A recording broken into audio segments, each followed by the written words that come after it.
पूजनीय वंदनीय प्रातः स्मरणीय परम पूजनीय परम श्रद्धेय सद्गुरुदेव महाराज की जय। पूजनीय संत समाज की जय। ओम नमो भगवते वासुदेवाय।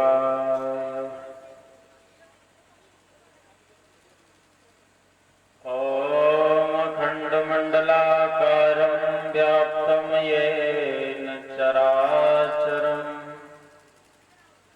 तत्पदं दर्शितं येन तस्मै श्री गुरुवे नमः। तस्मै श्री गुरुवे नमः। गुरुर्ब्रह्मा गुरुर्विष्णु गुरुर्देव महेश्वरः गुरुर्साक्षात् परब्रह्म तस्मै श्री गुरुवे नमः। वक्रतुंड महाकाय कोटि सूर्य संप्रभः निर्विघ्नं कुरु मे देव सर्वकार्येषु सर्वदा। व्यासं व्यासकरं वन्दे मुनिं नारायणं स्वयं यतः प्राप्तकृपालोका मुक्ति कलये ग्रहा। ओम मंगलम भगवान विष्णु मंगलम गरुड़ध्वजः मंगलम पुंडरीकाक्ष मंगलायतनो हरि मंगलायतनो हरि। राम के नाम न बंधु बटावे राम के नाम न अग्नि जलावे राम के नाम न चोर चुरावे और राम के नाम न रोग सतावे। राम को नाम सड़े न गले और राम के नाम न दोष लगावे। विवेकानंद गुरु सेवा करो जासु राम ही राम सदा लो लावे। राम ही नाम सदा लो लागे। बोलो गोविंद भगवान की जय। आज भगवान की कथा को चलते हुए दूसरा दिवस बीत रहा है। द्वितीय दिवस की कथाएं शुरू हो गई हैं। भक्तों, बड़ा सुंदर समय है। भगवान की कथा जिस दिन से शुरू हुई है उस दिन से मौसम भी बड़ा सही ठंडा हो गया है। माता रानी की कृपा से उससे पहले बहुत गर्मी पड़ रही थी, लेकिन ज्यादा से दरबार लगा है प्रभु का। उस दिन से मौसम भी हम आप सभी का बड़ा साथ दे रहा है। एक दिन पहले यहाँ आ गए थे तो देखो, भक्तों की भावनाएं जो होती हैं वो सच होती हैं। भगवान के परम भक्त होते हैं, उनके अंदर से जो भावनाएं निकलती हैं, विचार निकलते हैं, वो सत्य हो जाते हैं। बताया है कि भगवान भक्तों की ही बात को मानता है। यहाँ आए थे तो यहाँ काम हो रहा था। हमारे नरसिंह भैया कह रहे थे कलश यात्रा की यहाँ तैयारी हो रही थी कि गंगा जी से आएंगे कि नहर से आएंगे कि यहीं से भर लो। तो ये कह रहे थे कि अरे बहुत धूप पड़ती है, कैसे आ जाएंगे इतनी दूर से पैदल चल के। तो यहाँ एक हमारे दिल्ली से भक्त आए हुए हैं पुजारी के, वो कह रहे कौन कह रहा है कि कल घाम निकलेगी। अरे शुरू तो होने दो, भक्ति में वो शक्ति है कि कल घाम निकलेगी ही नहीं, ठंडा मौसम हो जाएगा। तो उनकी बात यहाँ हमें सत्य दिखाई दे रही है कि दूसरे दिन धूप निकली ही नहीं, थोड़ी बहुत कहीं दर्शन हुए, कल भी ठंडा रहा और आज भी मौसम ठंडा है। यहाँ जो है हल्की हल्की धूप निकल रही है, हमारी तरफ तो बताया जा रहा है कि पानी बरस रहा है, लेकिन यहाँ भी खैर है, मौसम ठंडा है भगवान की कथा के माध्यम से। ठीक है, कथा सुनने लायक समय है, तो सभी माता बहन भाइयों से अनुरोध करेंगे कि बड़े प्रेम से भारी भीड़ में आकर के भगवान की कथाओं का आनंद लें, महान कृपा होगी। आ जाइए भक्तों, वाणी को पवित्र करने के लिए सभी भक्त एक छोटा सा हरि कीर्तन बोले अपने मुखार बिंदु से ताली बजाते हुए।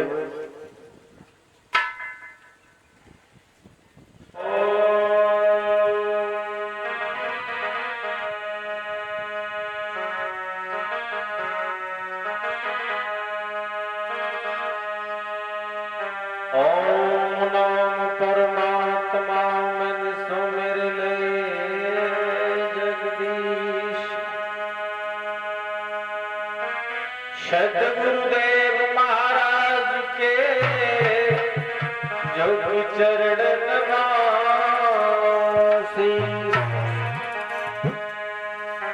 वंदना हो संतन मंडली चरणों में शीश झुका। इन संतों की कृपा से मैं हरिवर हूँ सुना। बंसी वाले मोहना वंशी तनिक बजा, तुम्हारी बंसी मेरे मन बसी, शोभोई घरना सुहा। राधा मेरी मात है और पिता मेरे घनश्याम, इन दोनों के चरण में मेरी बारंबार प्रणाम। सभी भक्त प्रेम से बोलेंगे,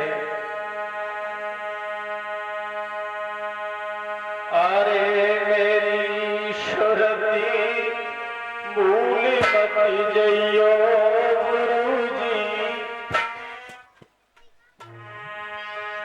अरे मेरी आदि भूल मत जइयो सतगुरु, आई मोहि ज्ञान बतइयो मेरी।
करने के लिए चारों तरफ से आ रहे हैं, भक्ति में रंग रहे हैं। जय हो।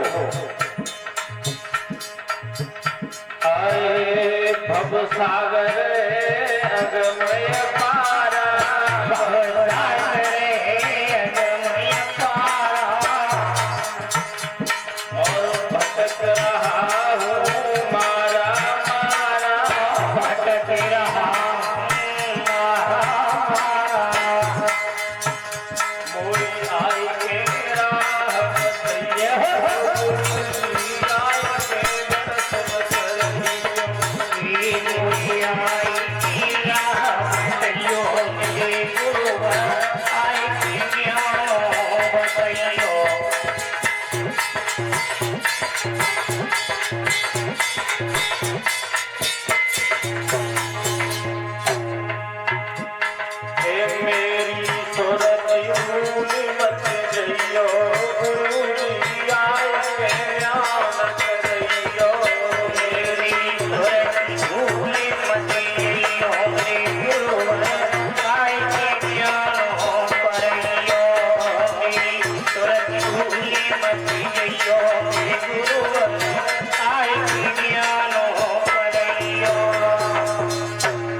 कृष्णं नारायणं वन्दे कृष्णं वन्दे व्रजप्रियं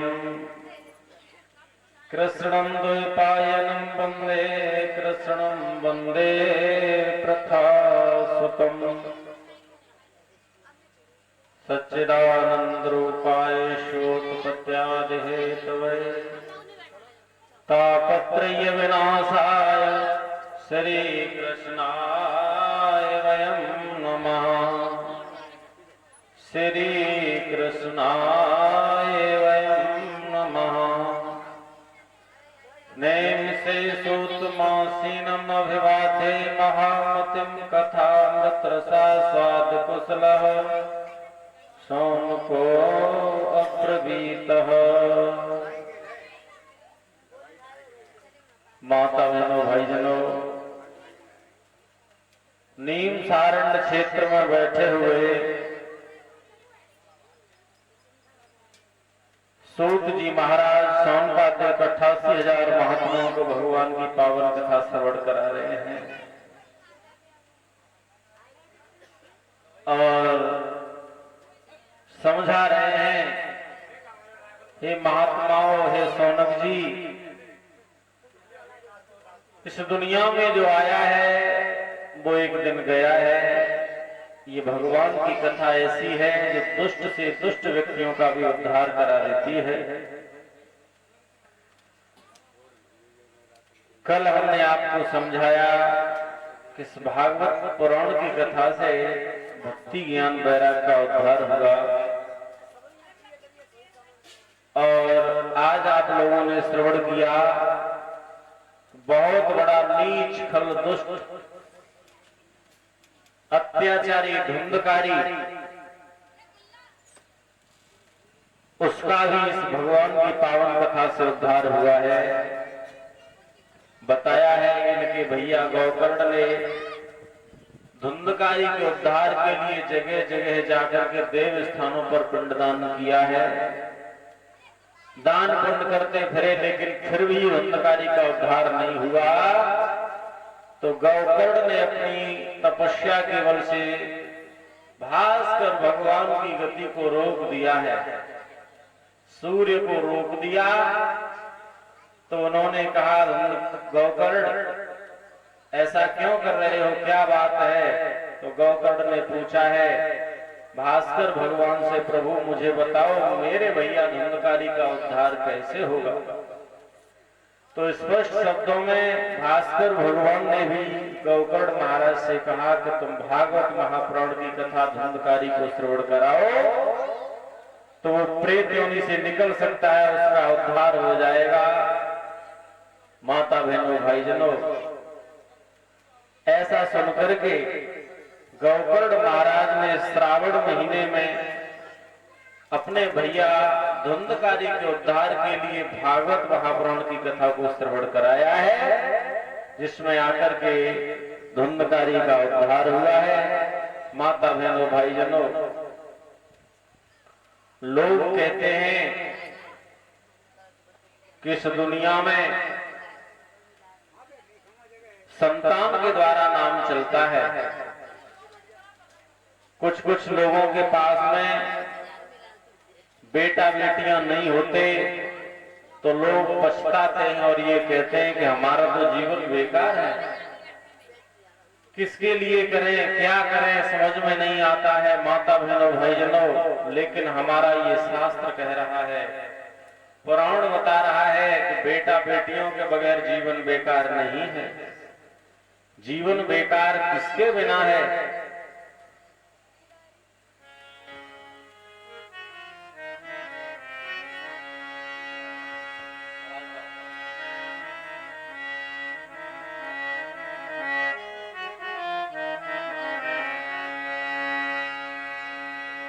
अरे जीवन है बेकार, काय के बिना जीवन बेकार है? इन बेटा बेटियों के बगैर जीवन बेकार नहीं है। माता बहनों भाईजनों, जीवन किसके बिना बेकार है? हमारा ये भागवत की कथा बता रही है, जीवन है बेकार, भजन बिन दुनिया में, बोलो जीवन है।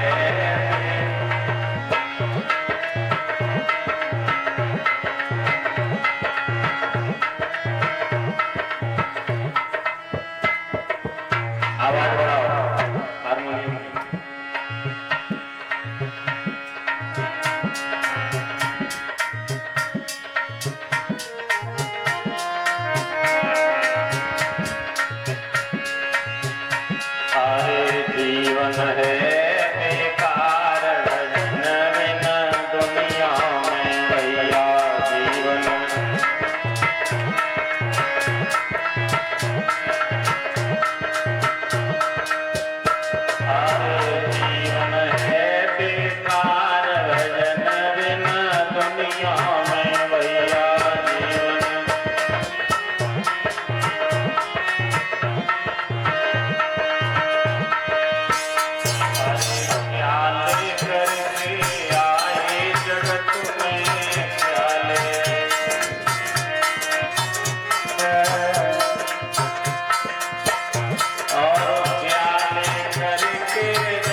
जिस दिन हमारा जन्म हुआ था कुछ साथ में नहीं लाए थे। अरे मुट्ठी बांध के आए थे जन्म में, मुट्ठी बांध के आए मुट्ठी बांध के आए थे जन्म में, मुट्ठी बांध के आए जन्म में। अब जाओगे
भगवान की जय। इसलिए बताया है भक्तों भगवान का भजन करना चाहिए, जिसके माध्यम से हमारा जीवन सुधर जाएगा, जन्म सुधर जाएगा। और माता बहनों भाईजनों, आप लोगों ने देखा होगा और देखेंगे, इस कथा में आप लोग श्रवण करेंगे, जिन्होंने भी परमपिता परमात्मा की शरण ली है, प्रभु का भजन किया है, प्रभु के बताए हुए रास्ते पर जो चला है, उसका नाम आज दुनिया में उज्जवल है। दुनिया में उसके नाम के गीत गाए जा रहे हैं, उनकी कथाएं गाई जा रही हैं। इसलिए माता बहनों भाईजनों, इन बेटा बेटियों के द्वारा तो एक दो पीढ़ी तक नाम चलता है कि जे उनके ललाए, जे उनके इनके पिताजी वे थे, लेकिन दो चार पीढ़ी जैसे ही बढ़ती है आगे खत्म हो जाता है कि कौन थे इनके पिता माता, किसी को याद नहीं होंगे। नहीं बताओ, दो चार पीढ़ी पीछे की बताए तो तुम्हारे बाबा के बाबा को नाम काऊ बताए, कोई पता नहीं। ये सब केवल एक दो पीढ़ी तक चलता है संतान के द्वारा नाम, लेकिन भगवान की शरण में जो आ जाता है और भगवान के बताए हुए नियमों का जो पालन करता है, भगवान की जो भक्ति करते हैं, उनका नाम जीवन पर्यंत चलता रहता है, सदा अमर हो जाता है। इसलिए माता बहनों भाईजनों, भगवान को याद करो, उस परमपिता परमेश्वर की शरण में आ जाओ तो आपका नाम अमर हो जाएगा। आज सूत जी कह रहे हैं सौनक जी, नारायणं नमस्कृत्य नरं चैव नरोत्तमं देवी सरस्वती व्यासं ततो जयमुदीरयेत्। सूत जी ने कहा है सौनक जी, मनुष्यों में सर्वश्रेष्ठ भगवान के अवतार नर नारायण को, ऋषियों को, सरस्वती देवी को और श्री व्यास देव जी को नमस्कार करने के बाद में